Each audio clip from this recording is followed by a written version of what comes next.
Unboxing solar charge control. Ito ay magkaiba sa isang solar charge controller kasi yung kanyang display ay maganda at accurate ang kanyang voltage. Ito ang ganda, no? Kita sa kanyang display.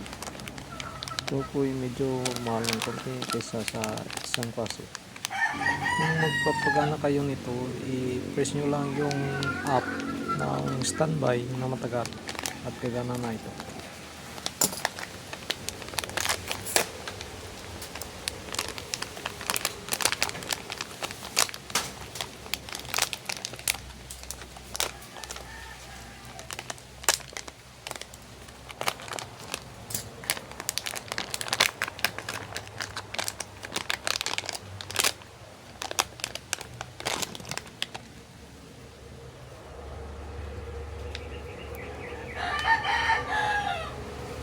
Kita nyo po dito na naikabit ko na at siniset ko.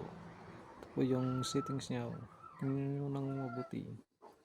Okay naman at ang kanyang voltage ay accurate. Nestiran ko naman at okay.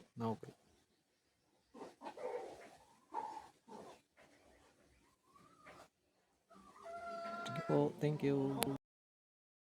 Panoorin nyo na lang ng mabuti at lilinaw din yan at nabibili ito sa lahat ng online shop. Okay.